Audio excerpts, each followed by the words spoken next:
How you doing, everyone? And welcome to today's episode of the Isaac Hayes Show. I'm talking about life. I'm talking about liberty. And yes, I'm talking about the pursuit of happiness. I'm showing everyone in the world that us Cajuns do have intelligence. Hope you're having a great Wednesday.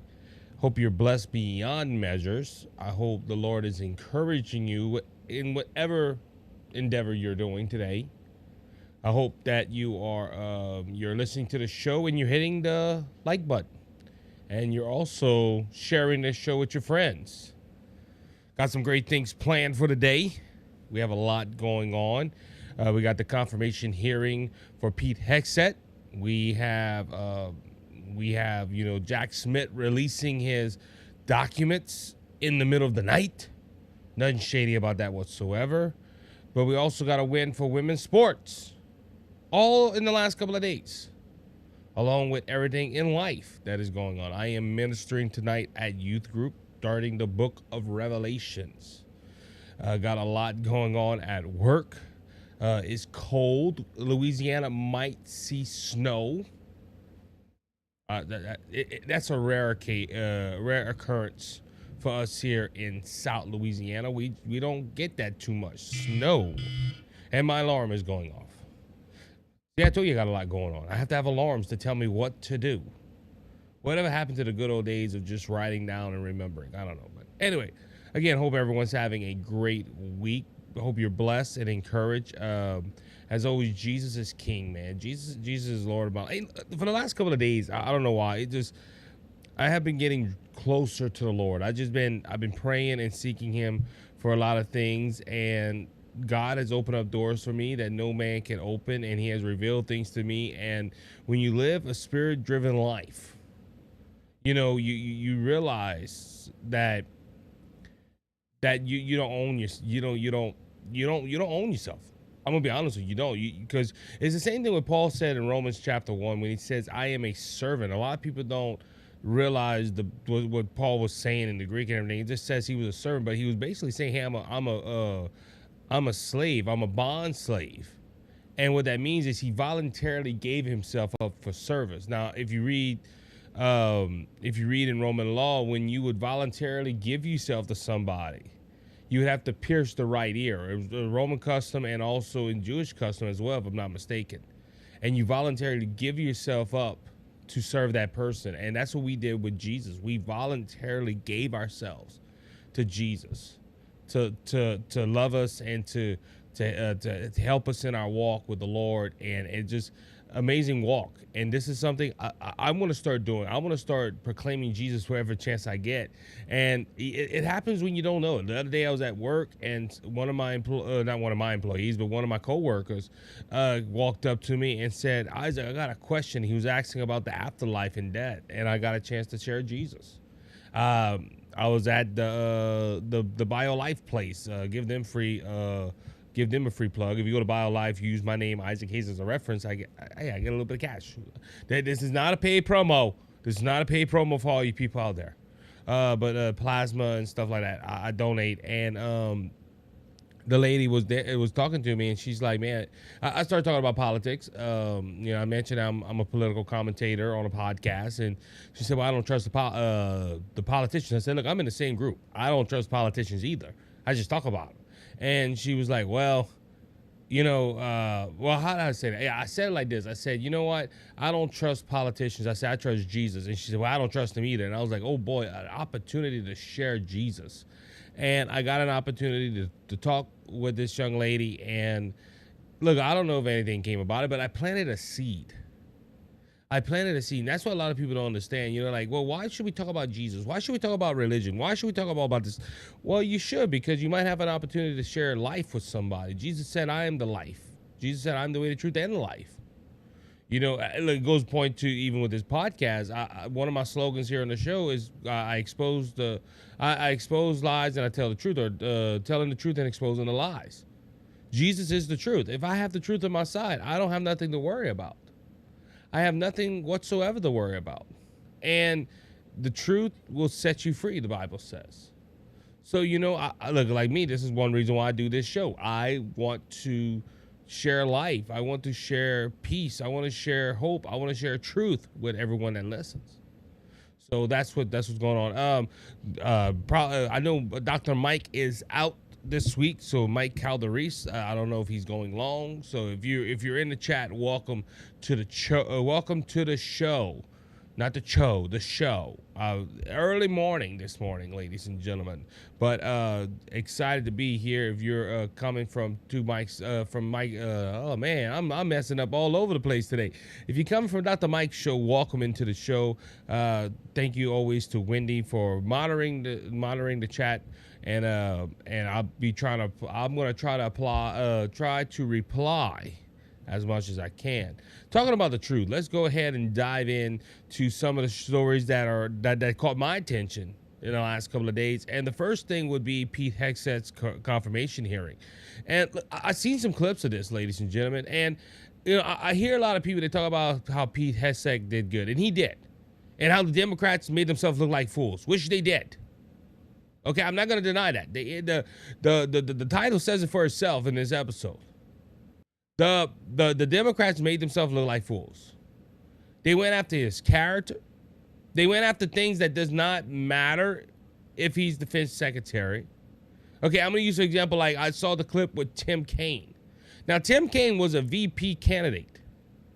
Tim Kaine could have been one heartbeat away from being president of the United States, and I'm glad he didn't. Now, the person he was running with, Hillary Rodham Clinton, wouldn't have been better either. But she picked this whole confirmation just to show about Hillary Clinton's intelligence. She picked this man to be the VP of her presidential run in 2016. This man made himself look like a fool, going after Pete Hegseth's daughter, talking about how he cheated on his wives, and how that shows that he doesn't have integrity when Tim Kaine did some things that are very has integrity either. Okay, he was talking about how he was asking the question, which has never been, to my knowledge, reported on, that Pete Hegseth assaulted a woman. When come to find out, there's news articles, and this came from Jesse Waters. I think it was Newsweek, if I'm not mistaken. Made this point that he said he slapped a woman one time. Oh, he should not be qualified for the Senate. Democrats made themselves look like fools. And look, Pete Hegseth, we've seen why Donald Trump picked Pete Hegseth. He was calm. He was collective. He didn't rush to judgment. He took the punches, but he also laid a few of them as well. Now, this is what people are talking about. We heard Jesse Waters last night. Seen a lot of people talk about this. I haven't heard any podcasts, and I tuned into Dan Bongino to hear what he was talking about, and Dan said he was going to talk about it on today's episode, which, if some of you are listening, you know that he's airing now, but that's okay. You can go watch him later on. But Dan said he was going to talk more about it today. So some are waiting for a day to give their opinion. Some had the opportunity last night, but I'm probably going to tell you a different take on it. All right, and the reason I'm saying I'm giving you a different take on it is because I seen why all the leaks from a couple of months ago, when Pete Hegseth was announced to be the defense secretary, came out. I'm going to tell you right now, and look, I don't have no concrete evidence. This is my opinion. This is my thought on this. I honestly feel that probably some Democrats were behind the leaks of a couple of weeks ago with the story. Remember, we came in here and we talked about this, how the lady that says, oh, he seduced me at the bar, come to find out she was throwing herself at him at the bar. She went in the room. Yes, he did. Look, if all evidence points correct, he did have an affair with this woman. Okay? I don't condone that. I don't condone having affairs or committing adultery, whatever. I don't condone that. But the charges that she was sexually assaulted were false. It was consensual. They threw this at him at the hearing yesterday. But I see why they released it a couple of weeks ago. Again, going back to my point. Because they were going to use this at the Senate hearing. And I thought about this yesterday when Tim Kaine was drilling Pete Hegseth, and he kept on saying all them things you bring out were proven, them charges were false. Pete Hegseth could not deny what happened in that hotel room.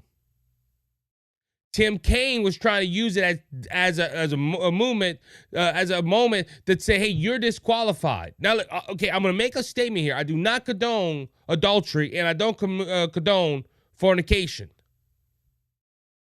But that does not deny you, or that does not say you're disqualified to be the defense secretary.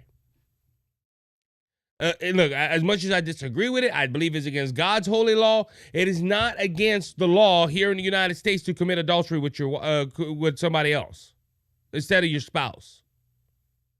It is wrong. Okay, I will bring that point out. It is wrong, scripturally and morally. It is wrong. But there's no law in the United States that says you cannot hold public office if you commit adultery with somebody or commit fornication with somebody. There's no law to my knowledge. Now, this is the hypocrisy of Tim Kaine, though. Tim Kaine acting like, hey, you cannot be a defense secretary if you committed adultery on somebody or commit adultery with someone and you're unfaithful with your wife. If that's the case, all Washington, D.C. would be disqualified from holding public office. Do you know there is a fund in our capital to pay people to not let other people know that they had an affair with them? I don't know what the fund's called, but several congressmen, senators, and leaders of our country use this fund to pay out debt. Your taxpayer dollars are paying people to not expose which senators had an affair with them. Uh-oh. Now, this also brings up another point, too. You know, the hush money case in Donald Trump's circumstance should be brought out of the court. I don't know why Donald Trump's lawyers didn't bring this out. They say, look, judge, you're saying this is wrong, but don't you know there's a fund in the Capitol to pay people to not expose senators and congressmen? Oh, we're trying to protect the country. No, you're trying to protect your own rear end, and you're paying it from the taxpayers. A lot of things happened in this hearing yesterday, but that's the main point I took out of this hearing. Wow, the establishment is real. And look, we see this with everything going on. We're about to talk about Jack Smith. This is one of the reasons why they're doing this with Donald Trump right now, right before the inauguration. See, Democrats don't think in the moment. Republicans do. Hey, how can we make this moment feel better for us? Democrats don't think in the moment. They think in the future. What do I mean by that? Hey, how can we set up everything so when we take power, we can process our agenda? This right here, this is an example of it. It's not years down the line. It was months down the line. Hey, we don't like Pete Hegseth. We don't like what he stands for. We don't like his agenda for the military. We can't beat him on policy because, man, our policy stunk for the last couple of years. Lloyd Austin was not the greatest defense secretary. As Pete Hegseth said in his opening statement, we're going to change a lot of stuff. I'm somebody that has dirt on their boots. Pete Hegseth wants to end the wokeness in the military. And the Democrats don't like that. See, that's their bread and butter, wokeness. Lloyd Austin was not the best. But we can't, man, we got to put an established person in there, and Pete Hegseth's going to mess that up. Oh, what can we do? Well, we can't beat him on policy. He got some good ideas. Let's smear his name. Let's talk about his drinking. Tim Kaine brought that up, and several other senators brought that up. They say he ain't qualified because he failed in business. You know how many successful people failed in business? You know, I'm watching something right now called The Foods That Build America. It's presented by the History Channel. I'm watching it on Hulu or whatever. Excuse me. You know how many people nearly went into bankruptcy or their business failed? Let's use, for example, KFC. Colonel Sanders. Everybody knows what KFC is today. Some of the best fried chicken in the South. Don't you know this man failed at a restaurant before he made a model to make money? And before he sold his recipe for chicken? Oh man, if that's the case, Colonel Sanders, and he couldn't be he couldn't run for public office because he failed at a business. Now Pete Hegseth has been successful in everything else, or most of his endeavors, but he failed at a couple of businesses, or he messed up. Oh man, he's not qualified. You know how many people that are senators that failed and messed up and their business went down in the tube? But let's not bring that up. But let's smear his name. Let's say he's not a good businessman. Let's talk about his drinking. Let's talk about his affairs. Like Tim Kaine talking in hypotheticals yesterday. Elizabeth Warren saying, will you become a lobbyist? You say generals can't become a lobbyist. Will you become a lobbyist at the end and work for these companies? And like he said, ma'am, I'm not a general. He said, I said generals, not nobody else. Elizabeth Warren probably had to go do a powwow after that because she didn't know what to say. But go after his character. Let's leak these stories. So in the confirmation here, we can make him look like a buffoon. And guess what? It didn't happen. And look, you need a man that's going to be calm on the pressure. I seen that yesterday. Pete Hegseth answered the questions. He gave his opinion.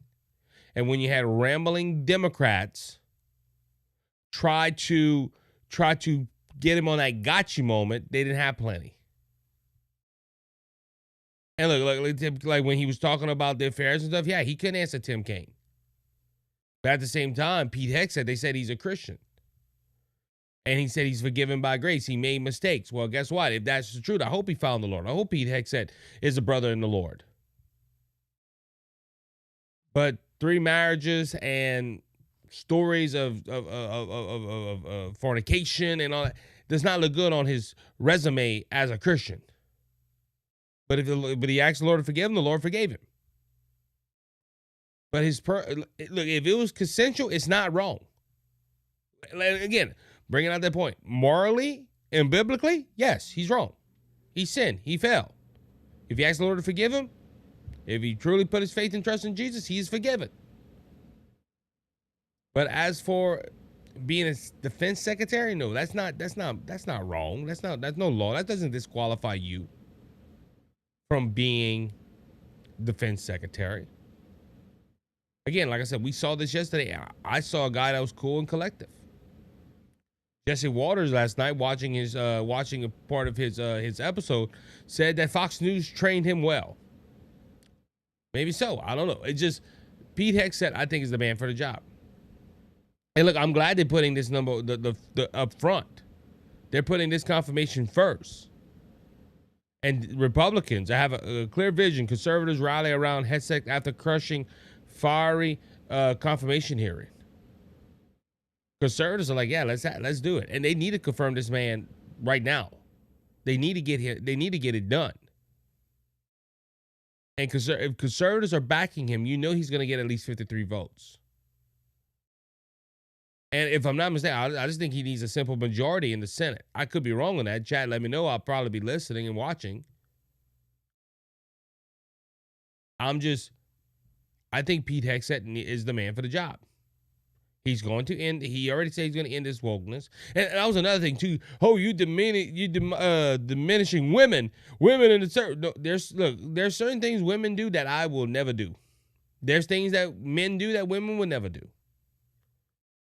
And look, I'm gonna be. Look, you know, hey, this is about. I'm not planning for running for public service. They probably would use this against me if I was ever trying to get confirmed. But I'm gonna be honest with you. I agree with Pete Hegseth. I don't think women should be in combat. I don't. Men are stronger.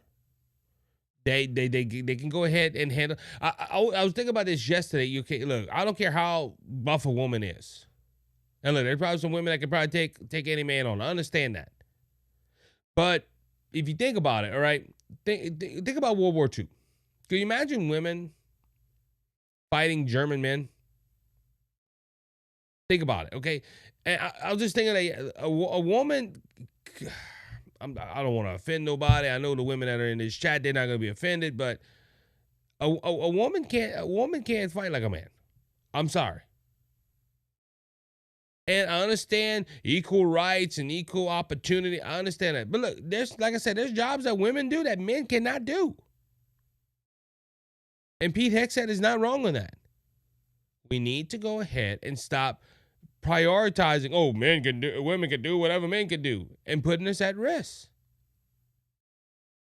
I'm just making this point right here.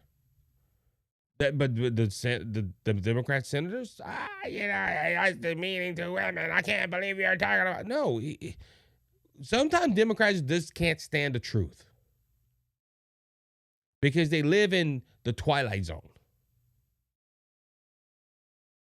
And I just, you watch that. Like I said, I honestly feel Democrats exposed themselves and their hypocrisy yesterday. They look like fools. And that's another point I want to bring out before moving on to the next story. How many Democrats are going to vote for Pete Hegseth? None. That's my prediction right now. Not one Democrat senator is going to vote for Pete Hegseth. And if there is one, I would probably say it would be Joe, the new Joe Manchin, John Fetterman. He might vote for Pete Hegseth. He hadn't said anything. He hadn't done anything. Whatever. I'm just making that bold prediction. I'm going to say it. I'm 99.9% sure. No Democrat is going to vote for Pete Hegseth. There's still that 0.1% that it might be John Fetterman, and that's a very, very slim majority. But and that's another thing too. You had Republicans overwhelmingly vote for Lloyd Austin. Lloyd Austin was not qualified. Why didn't Republicans do what they're doing here? He didn't have a fiery a confirmation hearing. Oh, I think he's qualified. I think he's set. I think he could do the job. That's what you heard from Republicans. Republicans didn't fight Lloyd Austin that I'm aware of. But Lloyd Austin overwhelmingly got in there. Democrats should return the favor and vote for Pete Hegseth, but they won't. And you see this all the time. You see this all the time with these confirmation hearings. When Democrats are in power, the Republicans fall in line. They vote for him and I think it's the best pick. But when Republicans are in power, Democrats fight tooth and nail. And look, I understand this is the most controversial pick probably right now. And I'm glad they're putting it first. Because if he gets overwhelmingly in, everybody else is going to get in there. Tulsi Gabbard, RFK, they're all going to get there. And we're going to have to wait and see. But I think it was real good yesterday. This whole overall, Pete Hegseth did a good job. And I see why Donald Trump picked him to be defense secretary. All right, let's move on. Jack Smith. The DOJ, not Jack Smith. DOJ released former special counsel Jack Smith's report on investigation into the Trump election interference case. This is one of 2 volumes. The second volume cannot be released right now because the judge that is overseeing the documents case has put a lock on it, and that's probably going to stay until after Donald Trump gets elected, if it even comes out at all, because when Donald Trump's DOJ takes over, they're probably not going to worry about it. They're going to cancel releasing of the documents.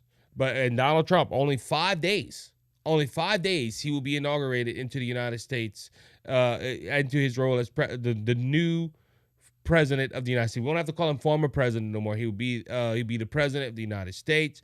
This release, let's see what's going on because Fox News just broke. Biden releases farewell letter ahead of final Oval Office address.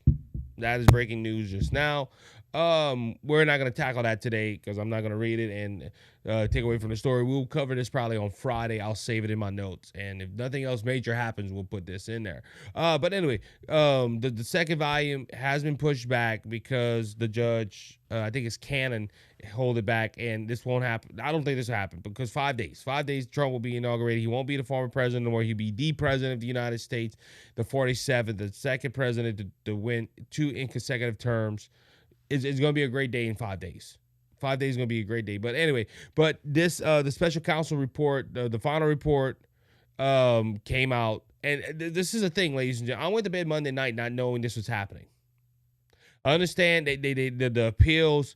This all happened at night. And this is one question I have. Why did this all happen in the dead of night? Why didn't this happen during the day where breaking news and multiple people could see it? The only reason I can say is because they were in a rush to get it out and they didn't want to wait for Donald Trump to do an appeals process, or they didn't want people to see it. When you see something happen in the dead of night, these people are snakes. Okay, Republican and Democrat alike. These people they doing something in the middle of the night. They don't want you to see it. They're trying to sneak it by you. This is the whole thing, like a lot of people talking about the TikTok ban on January 19th, the day before Donald Trump gets into office. It's supposed to be banned, and there's some people working on it to try to extend it because people on TikTok are pretty ticked off with it because they didn't listen to them. But oh man, let's lost my train of thought. But that bill, the TikTok bill, yeah, that's what it was. They snuck it into another bill. They knew it was going to pass. So they hurried and snuck it in. And that's the whole thing right there, ladies and gentlemen. These people are doing stuff in the middle of the night, and guess what? They don't care about you. They don't care about they do things to where they can hide it from you.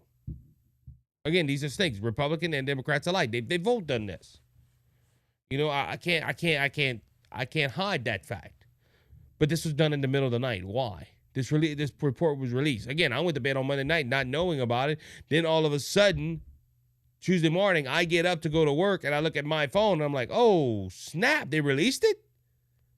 Again, there's two possibilities. They didn't want you to see it, or they didn't want you to talk much about it, or they were trying to rush before Donald Trump could put another appeal. But anyway, Merrick Garland released the first volume, which focuses on the election case against Trump of Smith's report on Tuesday at midnight after a back and forth in federal court system. The report was released at midnight because it was when the original hold on volume 1 expired. That's the excuse they gave. Hey, it was released. We could release it at midnight, so we released it. In the opening letter from Smith, who resigned last week, to Garland, said that it is laughable that Trump believes that Biden administration and other political actors interfered or directed his decision as a prosecutor, stating that he was guided by the principles of the federal prosecution. No, you were driven by political influences and dictated by possibly the president of the United States. The reason I say this is because everything that happened in the Jack Smith case benefited Joe Biden. Also, it was proven that Jack Smith did not like Donald Trump. He was not a fair prosecutor. He was not a fair person to run this case. He had a bias. His goal was to find something wrong about Donald Trump. And the things he couldn't do, well, other prosecutors did it. Alvin Bragg and Fani Willis. This was all a coup because the way that it was set up, they went against Donald Trump, and they felt that Donald Trump should not be the president of the United States. Trump's case represents one in which the offense was the most fragile and the public harm, the greatest, and the proof that most certain, Smith said, reflecting the principles. Hey, Donald Trump's evil and bad. We shouldn't have that layman's terms. In the Linden report, Smith said he officially fully stands behind the decision to bring criminal charges against Trump because he resorted to the series of criminal efforts to retain power after he lost the 2020 election. I want to stop right there for a second. I'm going to break this down a little bit, and I know I'm limited on time, but that's okay.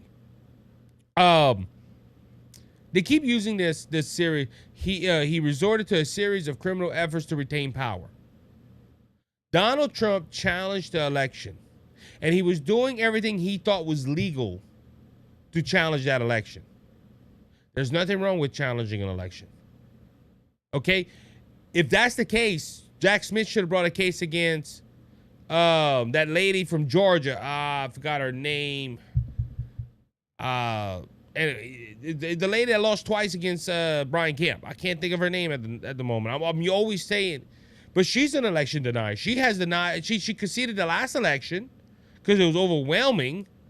But the election before, she said she won the state of Georgia, and that her election was stolen. You never heard her be called election denier. I know the chat's probably blowing up. I can't think of her name that saved my life right now. But she challenged the Georgia election. But you didn't hear her, oh, she used criminal efforts to retain power, to get power. You never heard them say that. Also at this point, too, you know, if Trump was trying to retain power, they would have to force him out of the White House. They didn't do that.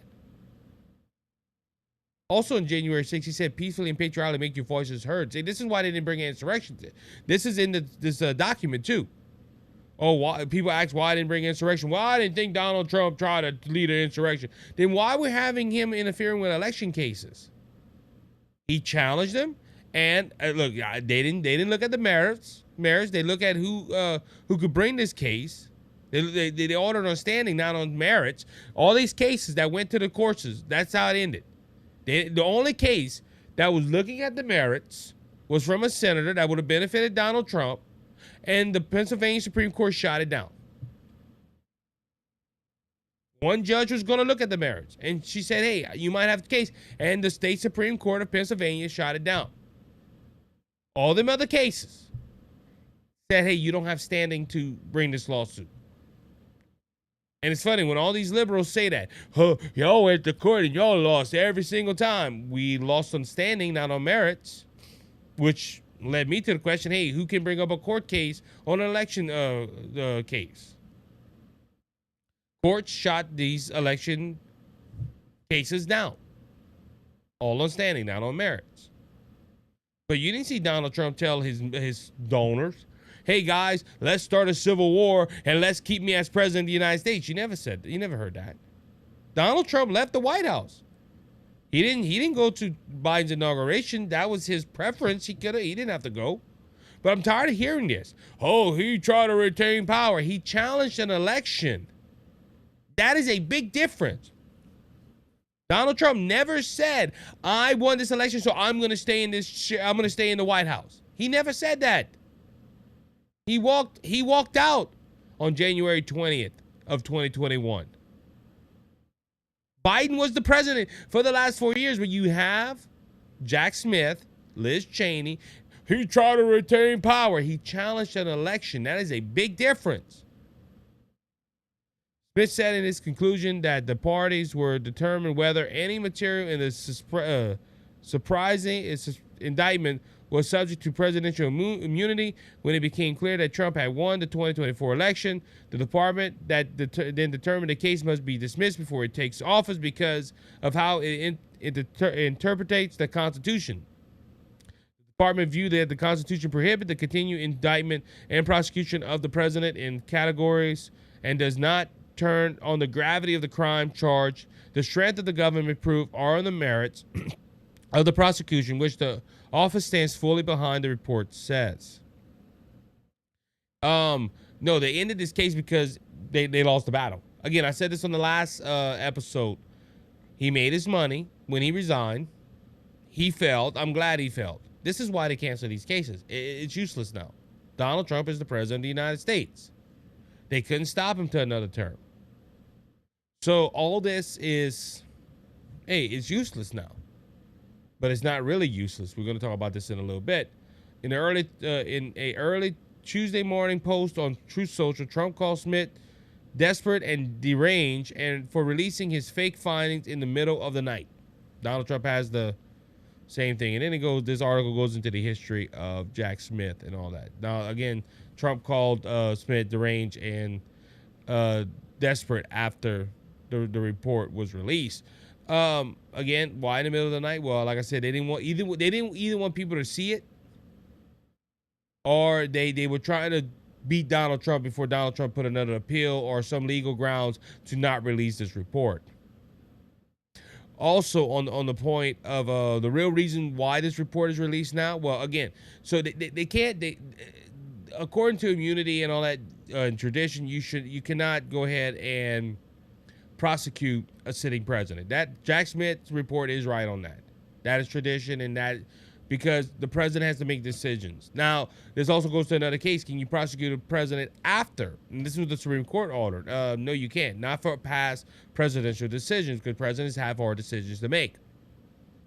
However, the real reason this report is coming out right now, again, I talked about it early in the earlier segment. Democrats plan for down the road. They don't plan for the now. They plan for they want the effects of whatever they're doing to last years, but they also plan for years. Some Republicans should think about what they want to do with this report is in 2 years, if God forbid, if the Democrats would take back the Senate and the House, they're going to use this case, Fani Willis's case, Alvin Bragg's case, and everything that is said about Donald Trump to push impeachment. And you will have Republicans, stupid, idiotic rhinos, vote for the impeachment, and Donald Trump could probably be impeached. And it would even go further. They probably would try to impeach J.D. Vance. Because if Democrats gain the House and gain the Senate, Hakeem Jeffries will be third in line for the president of the United States. Oh, Isaac, that's far-fetched. Don't pass. I do not pass anything against the Democrats. I don't. This case, the real reason this report is released, and they needed to do it now, because Donald Trump's DOJ would not do this. Donald Trump's DOJ would not put this out. Again, it would make Donald Trump look bad. You get what I'm saying? So they had to do it now. They had to do it 6 or whatever days it was before inauguration. They had to do it now, because if they didn't do it now, this would have been hid in the dark and nobody would have seen this report and they couldn't use it for impeachment. Merrick Garland knew this. So Merrick Garland decided, hey, we're going to release it now. So when impeachment comes up, they can go back and say, hey, this was an impeachable offense and Donald Trump needs to be removed from office. Oh, I don't think they're going to do that. Really? You didn't think they would also try to impeach him after he was out of office? Which they did. He was impeached while in there, and the articles of impeachment went to the Senate floor, and the Senate voted on it after Donald Trump was out of office. They tried to impeach this man twice. On, like I said, no pun intended, trumped up charges. You don't think they're going to try to do it again? Oh, yeah, they're going to try to do it again. And it's sad. It's sad that it's happening like this, but this is the life we live in a Democrat, with Democrats that are trying to ruin your life and take away your freedoms. All right, let's move on. 2 House Democrats joined GOP to ban biological males from girls' schools sports. This is only for fully funded state schools or federal government hand in schools. The Protection of Women's and Girls in Sports Act, led by Rep. Greg Stuba from Florida, would amend federal law to specifically that student athletes must participate in school sports teams that concede with their gender. Harry Kula from two Democrats, let's just say that, were the lone Democrats to vote for the bill when it passed 218 the 206. So basically, this is a bipartisan bill. It was along party lines, but it was a bipartisan bill. Why? Because 2 Democrats joined in. Now, the news should be excited about this. Oh, the Democrats and the Republicans passed a bipartisan bill. They won't, because it goes against their agenda. All 3 won re-election on razor-thin margins in their districts that have trended rider over the years. Senate Republicans have already signaled they are aiming to take up the bill soon. About time. Look, for the last 4 years, we heard how men can go in the girls' bathrooms and men can play women's sports, and as long as they said they were a woman, they were fine. About time that our government does something to protect women's sports. This needed to be done. Now, several Democrats spoke out against their own party's lesser focus on inclusiveness and progressivism, arguing that the far left does not leave any room for deceit on issues like transgender youth. Notable, however, some Democrats who raised such issues like Tim Sweeney and some other Democrats voted against the bills. Republicans have championed the bill as a bid to protect women and girls from unfair athletic standards. They're right. Common sense is coming back to the United States. The party that is smart enough to figure out what is a woman is back in power. And again, a lot of these bills that are passing, Donald Trump's going to have the opportunity to sign them. They don't need to send them to President Biden's desk. They need to wait. And Thune and Speaker Johnson, they need to hold these bills until President Trump gets into the White House in 5 days. And while he's signing bills, he said 100 executive orders. He needs to sign this bill. We need to protect women in sports. You had several incidents this year of biological men that said, "Hey, we are women. They go ahead and participate in sports and hurt women, or they outperform them and all this stuff." And it's wrong. This should never have happened. But Democrats wanted to be exclusive and they wanted to be progressives. And guess what? They messed up. They messed up, in my humble opinion. All right. John Fetterman met with Donald Trump. Donald Trump said that the Democrat senator is a common sense person. So John Fetterman last week announced that he was going to Mar-a-Lago. He wanted to meet with President Donald Trump. He said, "Look, I'm a senator for all Pennsylvanians. I'm just not a senator for the Democrats." And again, we talked about him being the new Joe Manchin and all this stuff. I got 2 views, not 2 view, but 2 views story. You know, the wacky women on ABC. But yeah, John Fetterman went there. John Fetterman went and he talked to Donald Trump, and apparently Donald Trump said, "Look, I think we could work on some common ground." And look, this is how it used to be, okay? Yeah, you might have different opinions, you might have different policy stance, but back in the day, the old style politicians, they would meet with one another. And look, there was some shady stuff going on. Look, the Andrew Jackson and Davy Crockett story. They were trying to keep Davy Crockett off the floor. Now, unfortunately, that bill that Davy Crockett was fighting passed, but They knew Davy Crockett was influential, so they sent Davy Crockett on a wild goose chase to run for president. Or they were trying to keep him busy. And Davy Crockett, hey, he did his job. But there's a lot of shady stuff that happened in Democrats. But Democrats and Republicans at one point in time would meet together and say, "Look, what's the common goal? Now, let's see what we can do to help." But now, John Fetterman is looked down upon. Why do I say that? Because the wacky women of The View made some comments about this a couple of days ago. The View co-host Annie Navarro suggests Monday that lawmakers going down to Mar-a-Lago to meet President-elect Donald Trump ahead of his inauguration was like tickling down Monaco to see the prophet. MECCA. Mocha, that's what it is, Mocha. To see the prophet. The co-host weighed in Senator John Fetterman's his Senator John Fetterman and his meeting with Trump at the Florida resort. Trump told the Washington Examiner after the meeting that Fetterman was fantastic and he couldn't be more impressed. Navarro, who was wary of the visit, like the optics of him going down to Mar-a-Lago, because I think that's because I can't read this morning. I apologize. Kind of like, Donald Trump's little palace, and it's like tickling down to Mocha to see the prophet. I don't like that. And it feels like he's yakking it up, but this used to be the normal. See, she even said it. This used to be the normal. This used to be the normal. Democrats and Republicans teaming up together and trying to find the common good. But now it looks down on, according to The View. Co-host Sonny Holston agreed. I don't like the optics of going down to Mar-a-Lago and kissing the ring.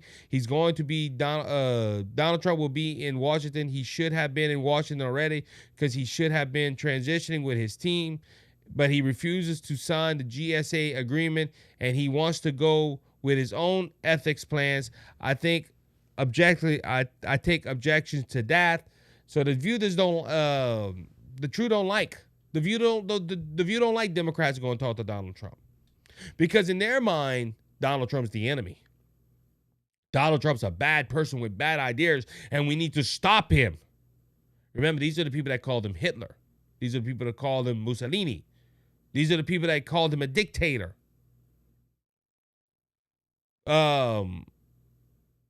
This is why they don't like it. They don't like nobody. It's the same thing when they criticize what's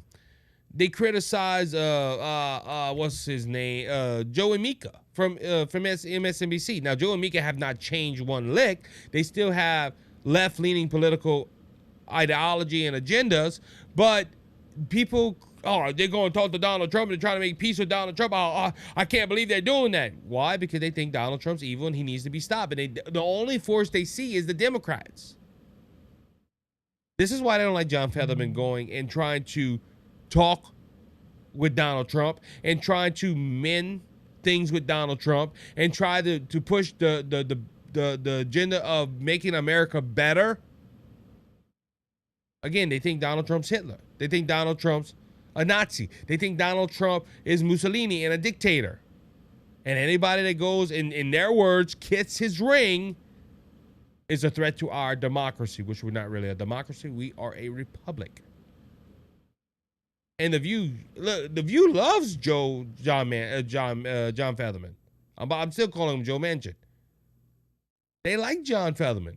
And look, I don't think I'll still hold to my guns. I don't think John Fetterman should have been the senator of Pennsylvania. This man had a stroke. Now he could be getting better, and now he's more coherent. So now he's learning how things work, but he's trying to keep his job. This is why he's doing this. It's not all of a sudden he's a conservative and he likes Donald Trump now. He wants to keep his job in Pennsylvania. And the last Senate race in Pennsylvania was razor thin.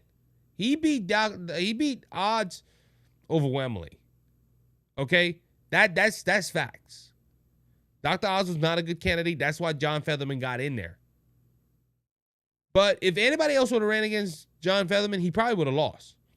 But he's in there now, and he's the incumbent. Now he wants to keep his job. That's the reason why he's going to meet with Donald Trump. He's trying to appeal to Pennsylvania voters. But at the same time, he's ruffling up feathers, and The View don't like it.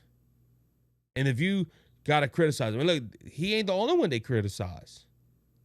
Joe Behar questioned why Carrie Underwood would be singing at the Trump inauguration. It was announced earlier this week that Carrie Underwood will be singing America the Beautiful at Trump's inauguration. Now, I don't know Carrie Underwood's political stance, but she is I think a Grammy award-winning singer.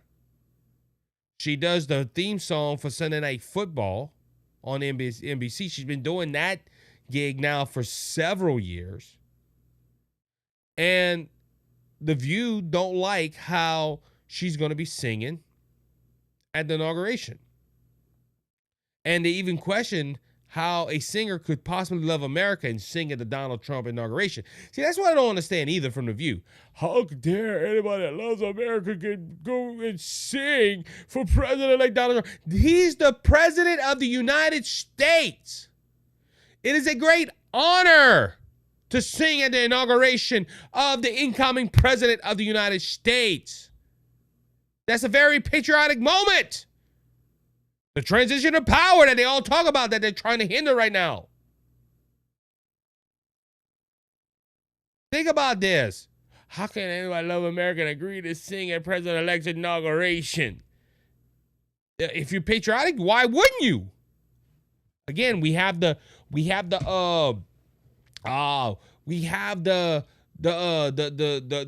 view of this is a great thing. America is built on this transition of power. Ain't this very democratic? But The View just can't understand, especially Joy Behar. I call her Joe. I don't know why I do that. I always mess up on it. Maybe so, I don't know. But Joy Behar. She says, I love our country. How do you love your country and support normalizing somebody who was a convicted felon? See, ladies and gentlemen, I'm going to start right there. That's why they wanted to sentence Donald Trump. Remember, Donald Trump did not get no penalty, no jail time. It was just a waste of time going in that courtroom. But he's sentenced. That means he's a convicted felon, according to some. Now, Donald Trump can still appeal and all that stuff. But this is why. People like Joy Behar, which probably have no joy in her heart at all. That was all that was for.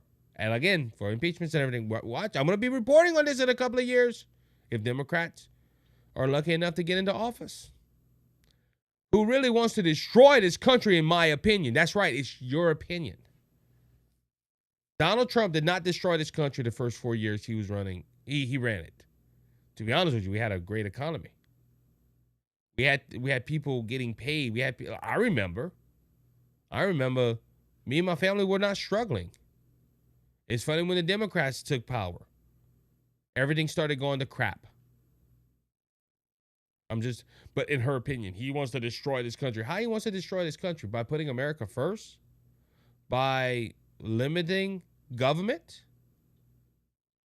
But Joy Behar, I don't understand how you can go and sing for somebody that wants to destroy this country, in my opinion. She had to say that because if she would have said it, she had to read a legal note.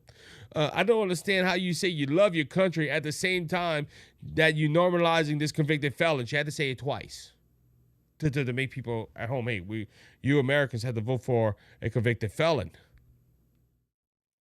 I would not be the person to say I don't do it, because I believe in freedom of speech. You know, they believe in freedom of speech unless you're on Twitter and Facebook and everything about it. I personally would not do it. No one asked me, but that's another story, Behar said, noting she would never personally perform at Trump's inauguration. Don't worry, Donald Trump will never ask you. Co-host Sunny Holston. I love how Sunny has a lot of legal issues right now with her husband, but she's always wanted to put her 2 cents into it and reply to everything. Respects Underwood's choice and said, I think art is art, and you have the right to perform where you want to perform. I agree with you. I can't sing a lick, and I have not been asked, but if I were asked, it would be hard. It would be a hard no, she added. Co-host Whoopi also says she respects Underwood's decision. People do what they do for whatever reasons. Maybe Whoopi, she's doing this because she really respects the President of the United States. And again, it's a great honor. I don't know her politicians. I don't know her politics. I don't. Like Joe and Mika. See, they point back to Joe and Mika. They couldn't stand Joe and Mika. They couldn't stand John Fetterman going to talk to Donald Trump. Felt that's what they needed to do and got to stand behind them. I stand behind her. She said, and this is she reflecting on MSNBC's Joe and Mika going to Now I didn't know this. Underwood issued a statement on Monday saying she is honored to be able to perform as Trump takes the oath of office on January 20th at the U.S. Capitol. I love our country, and I'm honored to have been asked to sing at the inauguration and to be a small part of this historical event, Underwood said, according to the Associated Press. The call at the time when we must all come together in the spirit of unity and looking to the future. Underwood representatives did not immediately respond to a request for comment about Behar's remarks, and she shouldn't. She shouldn't. But listen to her statement though, and going back to that, she loves our country. Whatever political view she has, she made the statement. She wanted to be part of this historical moment, and she said, "I'm humbled to answer the call." See, it don't matter what political agenda you have. If you love this country, you're going to go ahead and do what's best for this country. And she sees this as a moment to say, look, it don't matter your political view. We can humble the country. We can unite behind whatever it is and come together. And see, she said it, what she wants. She did not bring out her political views. She wants to bring unity. But see, this is the problem with the View as well. The View don't want unity. They want division. They don't want Trump to succeed. They want Trump to fail. I talked about this the other day.